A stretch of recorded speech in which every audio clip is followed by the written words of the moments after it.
tutandike. Tugende mukwepicha. Kitegeeza, kwepicha kitegeeza. Baleta akamba akimanyi. Ndiza leta akamba. Nkusonyo luddako ngenda ku okusala omumwa. Okay, katusoke n'emitwe gy'amawulire g'olunaku olwaleero. Mulowooza President w'eggwanga erya Kenya William Ruto tatandise okuba nga akopa notes mu katabo ka General Museveni Robert Kyagulanyi Ssentamu kye yayitamu ekya OTT oba omusolo gwa internet. Awo bolowooza tebituuse Kenya. Guno omusango baguteekako okugezaako tunyigiriza, okugezaako tubuza mirembe, nagezaako kukangakanga abantu abalala basula amaloboozi gaabwe nga ne mu ggwanga erya Kenya bitandisa mpuliriza. Taxing Kenyans, that is fine. Sina shida ukitax wa Kenya, but do not attempt, do not think, do not try to tax youths and especially online media. Do not tax content creators. Bambi Kadama ali mu Amaziiga dwakufiirwa mwana we ng'ali ku kyeyo ennaku eyo ey'okufiirwa omwana ng'ate oli ku mawanga. Naye emboozi tugenda kubanga tugitunuulirako ensonga za grenade official nzirina mu katambi zonna njagala tuzitunuulireko. Grenade kiki ekyamutuuseeko yabadde ki mu ngeri emu ampuliriza Jennifer Furufiga bamwambalidde dwakola ku TV nga talina bumanyirivu era bambalidde ne TV ne nannyini TV eyo byonna tugenda kubanga tubitunuulirako ampuliriza. Ensonga endala njagala kutegezaako nti oba oliawo omukyala oba Honorable Sala Opendi avuddeyo n'ategeeza nti abasajja bakkirizibwe okuwasa abasajja abakazi be baagala. Byonna tugenda kubanga tubitunuulira. Asabye nammwe abakazi mukkirize omusajja afune abakazi abasukka mu omu. Byonna bye tugenda kubanga tubitunuulirako. Abaffe katutunuulyeko ku nsisinkano y'Oweekitiibwa Robert Kyagulanyi Ssentamu n'ababaka abali ku ludda oluvuganya gavumenti we babadde wali ku Speak Resort ewali e Munyonyo. Kale nno byonna tugenda kubanga tubitunuulyako ampuliriza. Munzikirize nsooke mbabuuzeeko. Mwasuzeeyo mutya basebo ne bannyabo era musiibyeyo mutya okusinziira mu mawanga gye muli. Njagala kubeebazaako nnyo abatambula naffe wano ku DPTV Uganda. Yenze Sajjime of course abeerawo kubanga mbatuusako ebintu eby'enjawulo. Njagala bategeeza nti muwe video yaffe like mu ngeri yemu agenda mu maaso n'okubanga osubscribing amawulire olunaku olwaleero ogenda kuwugamu mawuge kubanga nkuleetedde manjo kamala gw'olina okwepimirako. Nja kusaba malayo akatambiko olunaku olwaleero tusobole okubanga tutambula. Munzikirize olunaku olwaleero nsooke n'amawulire okuva ew'Oweekitiibwa Robert Kyagulanyi Ssentamu aka Bobi Wine nga ye president era ye mukulembeze w'ekibiina kya National Unity Platform. Ampuliriza olunaku olw'eggulo Oweekitiibwa Robert Kyagulanyi Ssentamu yasinkanye ne bakulu banne ab'ebibiina eby'enjawulo ebivuganya ekibiina ekiri mu buyinza kya NRM National Resistance Movement wali e Munyonyo ku Speak Resort. Ampuliriza bayogedde ku bintu bingi ku bye bayogeddeko mwabaddemu ku nkyukakyuka n'enkyusa oba oliawo enkola eyinza okugoberera amateeka mu ggwanga Uganda naddala okulonda n'okukyusa obukulembeze mu ggwanga Uganda. Ampuliriza Oweekitiibwa Robert Kyagulanyi Ssentamu yasinzidde mu luno olukiiko n'ategeeza ababadde bazze bonna era nga lwategekeddwa akulira oludda oluvuganya gavumenti that is Mathias Mpuuga Oweekitiibwa Nsamba ye yategese olukuŋŋaana luno. Njagala kutegeezaako nti Oweekitiibwa Robert Kyagulanyi Ssentamu yategeezezza abakungu abakulu ababadde mu lukiiko luno era nga lwatuddemu abantu bayitirivu okuva mu bibiina eby'enjawulo. Olaba ne Jimmy Akena yabaddemu. Jimmy Akena UPC oba ekyaliyo UPC ndowooza nayo yawasibwa NRM. Robert Kyagulanyi Ssentamu nga ye mukulembeze yayogedde ebigambo bino. Yabagambye nti tewali kigenda kukola mu ggwanga Uganda nga tukyalina obukulembeze bwa General Museveni ne bwe kanaabeera kalulu. Ne bwe tunaayita mu nkola ez'akalulu tekagenda kubalibwa mu mateeka tekagenda kubalibwa. General Museveni ebintu byonna byali mu kkola abikola illegale, abikola mu bumenyi bw'amateeka. Nekisooka tuwamuwangula mu kalulu akawedde. Kakati tugenda mukolera ki? Mbu tugenda mu kalulu akalulu tujja kagendamu akalulu kandibadde oba oliawo emmanduso y'ebyo Robert Kyagulanyi Ssentamu yategeezezza bano bonna nti General Museveni bino byategeka yeetegekera bibye kale nno bwe tuba nga tuli bakumujja mu ntebe akalulu tukalowoozeko kitono ddala nnyo. Ampuliriza, njagala nga tukyali ku Robert Kyagulanyi Ssentamu tusooke tumanyeeko. Ampuliriza, eggwanga erya Kenya lyakava mu kulonda era lyalonda President William Samoei Ruto gwe balonda alabika nga atandise ebintu bya General Museveni. Dwaki njogera bwe ntyo? Olw'ensonga nti wano General Museveni yatuteekako omusolo gwa internet. Yes, omusolo gwa internet mujjukira struggle yaliwo ya OTT. Era nga wano Robert Kyagulanyi Ssentamu yateekawo resistance y'amaanyi okulaba nga OTT yavaawo. Kakati gubadde gukyali gutyo era nga bino byatwala Bobi Wine paka mu kooti. Byamutwala paka mu kooti. Ampuliriza, katulabeko katono ku Robert Kyagulanyi Ssentamu biki bye yayogera mu kiseera ekyo, then nzije nkubulire dwaki president we Kenya atandise okubangako panotisi za General Museveni, dwaki Samoei Ruto atandise okubanga alinga akola ebyefaananyirizaako ebya generali atwala eggwanga Uganda.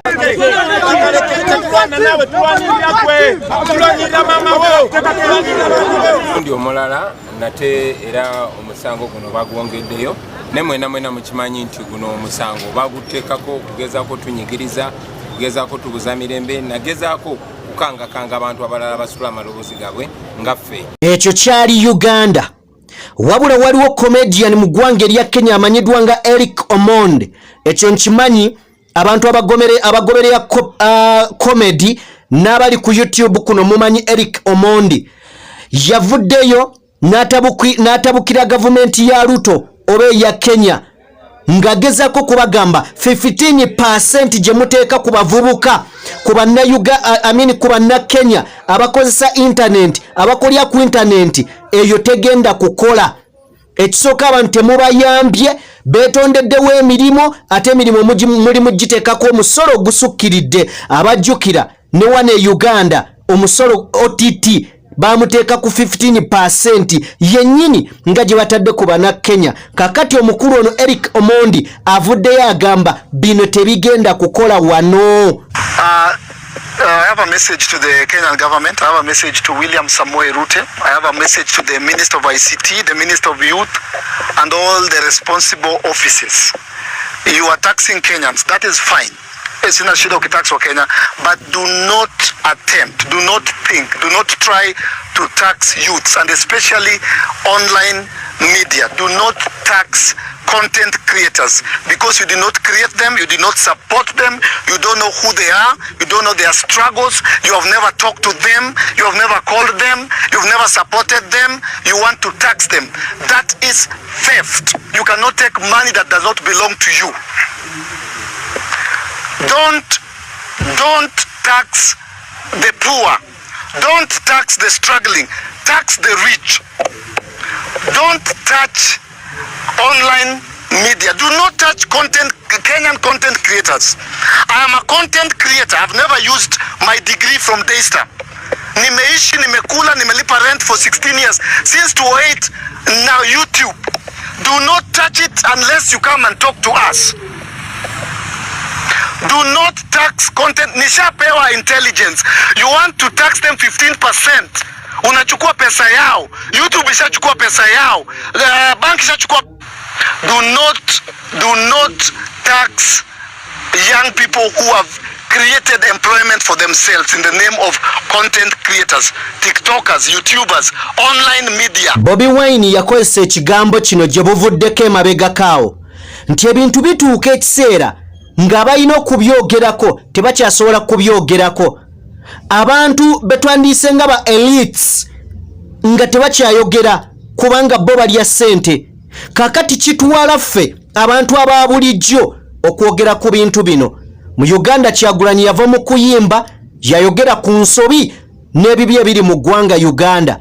E Kenya wuno comedian yayogera ku bibi nebitatambula bulungi mu ggwanga erya Kenya. Lwaki?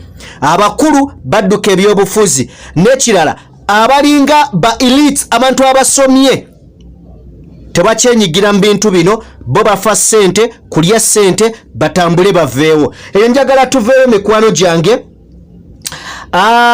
Tuyitekoko katone wa mwana muwala amanyidwa nga Afina Mugerwa Amasanyalaze. Afina Mugerwa Amasanyalaze nga yakamala okufiirwa omwana we Bambi kitalo nnyo RIP. Yafunye ku ssanyu olw'ensonga nti yakyazizza ewaabwe omusajja omuzungu. Yakyaziza omuzungu. Kale Afina Mugerwa Amasanyalaze atukwagaliza birungi byereere mu bufumbo bwo bwe watandise mukwano gwaffe. Tukwagaliza birungi byokka mu ngeri emu ampuliriza. Njagala oboolyawo tutunulireko ku mboozi ya Palaso. Katusoke mu mboozi katusoke ya Palaso of course. Tuveeyo tugendeko ko wano. Palaso ne Alien Skin. Waliwo omuntu wajja nga yeekwese nga ina ekyenjawulo ekiri mu ye naye nga yeekwese. Kati kitwala abo abagezi bokka okutegeera nti ono omuntu alinamu ekintu ekyenjawulo mu ye. Bobi Wine bwe yali ayimba ensi yamulabanga muyaaye ne mu brandinga ng'omuyaaye, ne mu Bobi Wine mwalimu omuntu ow'enjawulo ow'ekitalo. Kakati Alien Skin abantu abamu abagezi batandise okulaba enjawulo mu ye oluvannyuma lwa bate yabadde between ye ne Palaso. Eyinza okubeera diversion, naye bwetaba diversion, Alien Skin muntu mulala. Abantu abakuze mu myaka n'okulaba ebitone nga Misa Kisemakula balina endaba n'enjogera gye boogeramu ku Alien Skin. Kansooke mukuwe. Omusajja oyo Alien Skin akubye. Alien Skin tagwa mu karakita yo, tayimba kye wali oyimbyeko, temufaanagana wadde any single moment. Lwaki Alien Skin mubazze? Bambi bangi abazze benjaga bangi abaliwo naye Alien Skin sigaye ndi gwensinga okunyumirwa naye mwagala olw'ensonga mulaba nti ye munda mu ye mulimu ekintu ekirala ekyetaaga okuliisa kikule ate nga okusinziira gy'akulidde gy'avudde adde musajja wa ghetto neerwanako okutuuka w'atuuse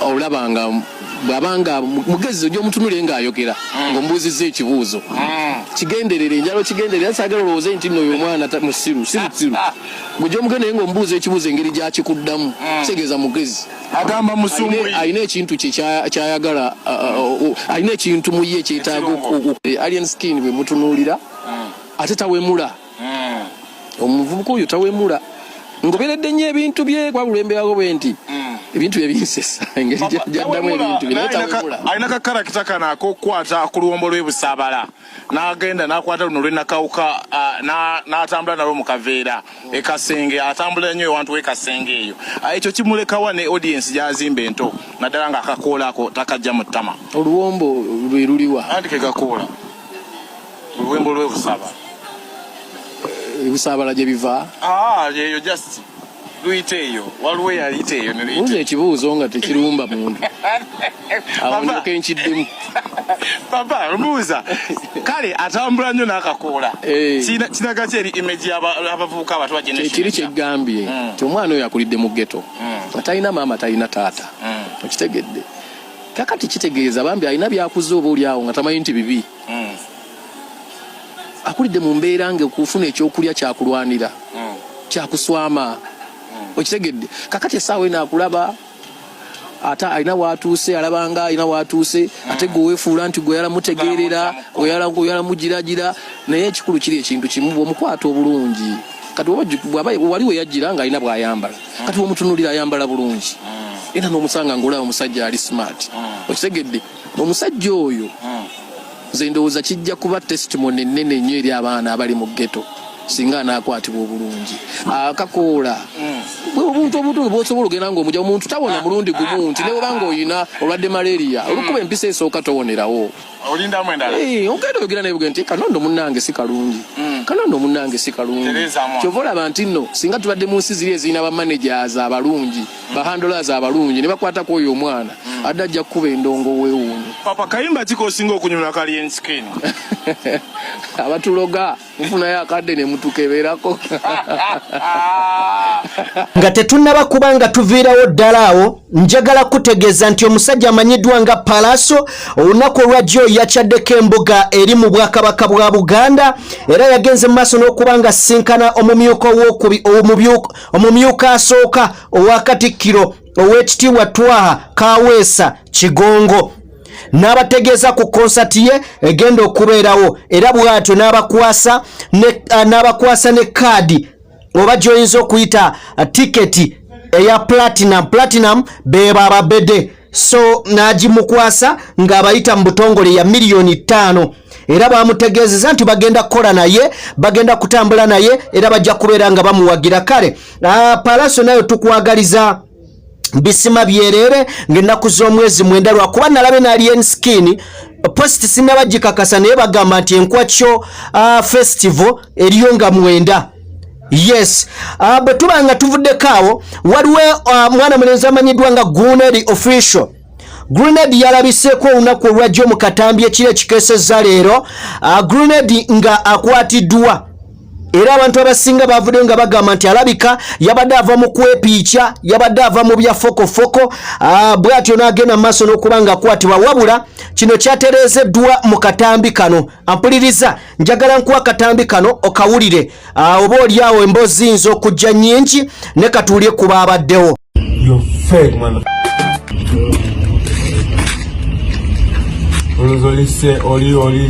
ku estate waliwo gate waliwo aba security aba checkinga naddala abantu abatasula eno baba tebakumanyi so I found akavuyawo nga ntuuka naye I had Grenade was shouting bro I'm an artist I'm Grenade whatever then I was forced to stop kati wenyimiridde afande adamukutte ow'amagye then afande ne mugamba afande what's wrong oyo artist mumanyi bamuyita Grenade n'agamba yani ye Grenade ne bamugamba nti bw'aba muyimbi kitegeeza kukuba abantu kakati awo ku gate awo wabeerawo basikali abawerako naye I've heard nti alwanyeeko n'abamu nga bagezaako mu stoppinga n'abakuba era woolaba ne mu vidiyo eyo Grenade ayinako some blood wano ne mu kaviiri wano kati awo I talk to him nemugamba Grenade olina ab'amateeka so relax cool down talk to them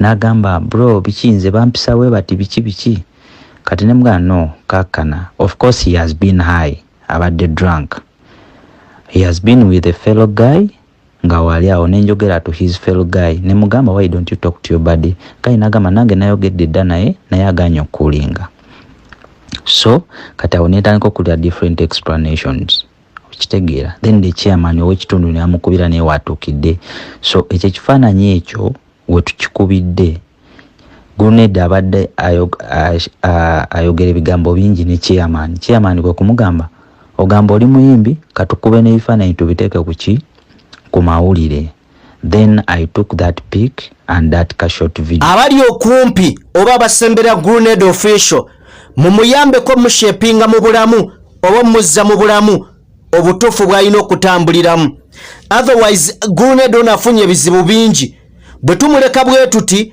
nga mumuleka bulesi bwe mutyo ne Grenade ajja kufuuka addicted ku bintu ebimu yatava mu ssaga z'abakyala simanyi abakazi bakoze biki balwanye ate kati mwenge kale yeetaaga okuyambako mu ngeri emu ampuliriza njagala tugende wa Honorable Sala Opande oba Opendi Sala Opendi Honorable ono avuddeyo bw'ati n'atwala omukisa guno okuba nga ategeeza eggwanga nti lyandibadde lifuuka na tteeka oba olyawo abasajja bawasa abakazi abawerako era n'asaba abakazi mukkirize abasajja okubanga baba bawasa abakazi okusukkamu omu ensonga gy'awadde nti buli watambula alaba abakazi bangi ate nga bayita mu bulamu obw'okunyigiriza oba obw'okunyigirizibwa kale nno lyandibadde lifuuka etteeka buli musajja n'awasa abakazi abasukka mu omu simanyi gwe omukyala ali eyo n'omusajja ali eyo kiki kyolowooza ku kirowoozo kino ekya Honorable Sarah Opendi nga bwe tugenda mu mboozi eya mwana muwala eyafiiriddwa omwana we ng'ali ku kyeyo naye tugiwulirize. Assalamu alaikum wa rahmatullahi wa barakatuh. Munasukaba kubanga nina n'omutima.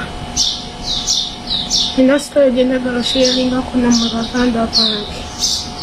Bosanga muyinza okuntegeera.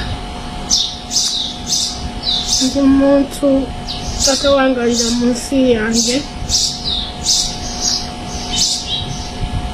Kati olunaku lwakya lumu nali nzija ku kyeyo nina omuntu gwe nalekera abaana bange nga babeera wa mama wange naye mama wange ye muntu atasiiba waka kati ng'obulamu bwabwe bwonna bawangaala n'oyo omuntu omukulu wa myaka 10 naye by then namulekera naye nga alina emyaka 9 ng'omuto alina emyaka 5 agenda kutaninga 6 naye ng'abaana tebamulinaako buzibu nga newenjogera nabo bali bulungi nga bangamba mami tetulina buzibu ng'abasomesa ne ku ddiini kuba yali musiraamu kati olunaku lwakeera nga ngamba kubanga yampitanga baaba nga leero n'abaana bange bamuyita maama nga ngamba baba ewaka tuyinayo edduwa okay namugamba isoke naye njagala genda namugamba tewali buzibu kati nga ngamba baba oba tokirina buzibu abaana nja genda nabo engeri mama gyatasiibawo waka nga nange ngamba okay ng'abaana bange nabo bangamba maama tujja genda ne mami kati munnange nga era olunaku nga lutuuka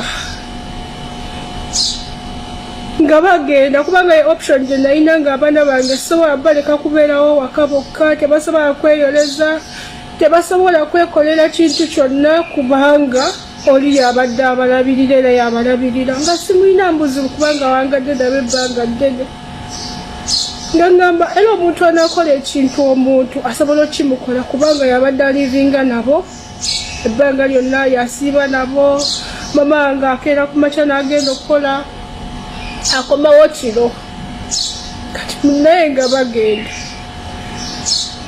nga mbashopingira bye bagenda okugenda nabyo nga bakwata lugendo nga bagenda kumesa amanyi olugendo lwe bagenzeeko omwana wange tagenda kukomawo nga batuukayo nga mbakubira essimu nga batuuse bulungi ng'era basanyufu nga babeerayokko tebangambako mbu oba omwana wange yalwala oba mulwadde wabula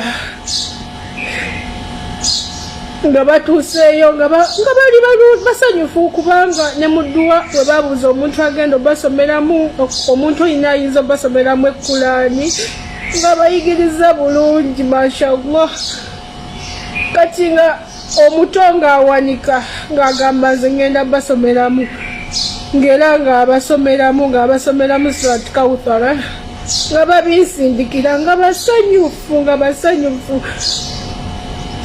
kati ate munange ebyembi nga binajja ndowooza omwana wange yamala n'alwala naye tebangambako mbu omwana yalwadde naye ekisinga okunewunyisa ne mama wange namugamba agende abalambuleko n'abalambulako n'abasanga nga balamu nangamba si balwadde kati mama wange n'akomawo naye yali yakakomawo mama wange yavaayo nga Friday nenjogera naye nga yabalese balamu nemubuuza naye ng'omutima gungamba mami omwana wange ng'omuto omutima gumunumirako nnyo simanyi lwaki Ngamugamba mami omwana bamulese mulungi nkangamba balungi tebalina buzibu kati wayitawo ennaku mmeka lwamukaaga Sande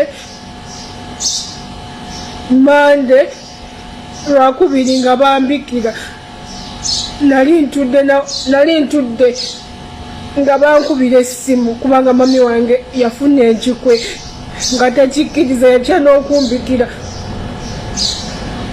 nagamba omwami wange nankubira essimu bwe bankubira essimu nga bambikira nga ngamba salamu alaikum nga muddamu walaikum salaamu warahmatullah nga ngamba mukwano amawulire gengenda okugamba gannaku naye nsaba okkakkane nga mugamba kiki omutima ne gunvaamu kubanga era olwo lwonna olunaku enkeera nabeerangawo naye nga mpulira olubuto lunuma nga mpulira ndi mumenyefu nga mpulira omubiri tegweyagala ng'enjoka zinneetokota buli kadde kati nga simanyi kumbe kyebikiro ky'omwana wange nga ngamba omwana Allah amujjuludde omuto Allahu akibaru walillahi alhamdu nagamba mukama omugo gw'okubye teriwo kiri gusinga ku nsi kuno kuba omwana wange saamulwazaako saamujanjabako ne guno guliko obulumi bwe nnina ku mutima mbeerawo ne ŋŋamba obaka mama Karola ne bataŋŋamba ne kabonaabona n'obulwadde ne bukaluma nga tebaŋŋamba munango obulumi bw'omuzadde nga towangala n'abaana baate kati nga fe abakolera ewala la hawla wala quwwata illa billah banange wemmammwe wali osobola okugaana abaana bogenda n'omuntu gwe bawangala nabo nga gwe basiiba naye ewaka buli muntu yenna ajajingaze nsalina option ndi wala sizawangala n'abaana bange naye buli muntu anjajinga ya Allah nsaba ngumye kuba buno obulumi tebuliva ku mutima gwange nziramu ne ngamba oba omwana wange singa nali naye yaliŋŋamye maama wano ewanuma maama kino weekiti naye byonna mbirowooza nga siina ansa wumula mirembe Shatra wange omulungi wumula mirembe maama naye obulumi bunzita Jennifer Furufiga tebamuli bulungi olw'ensonga nti yaweebwa omulimu ku TV nga mazima gali nti talina bumanyirivu teyabisoma kakati ebintu si birungi nange mbeewo nebasuka ebigambo radio esinga ne TV ekisinga zigudde lwasonga egi byebyo kwati waliwo ekipresenta kya TV sijja kyogera linnya lyakyo yasomawa naye abera ku TV okunayasama mutandise babana abakozi bannanyini TV nezirediyo bwe munaateeta baddiikuula ku marediyo ba TV we are finished n'otuuza omusajja alina diguli 2 n'omutuuza ne kasasiro nembeera wabiraba naawe nange nabiraba naye osijja mwogero nengana ekikiki in fact mukyala n'otuuza experienced man n'omukyala bw'atyo akoze ebirungi mu Uganda a full stands on TV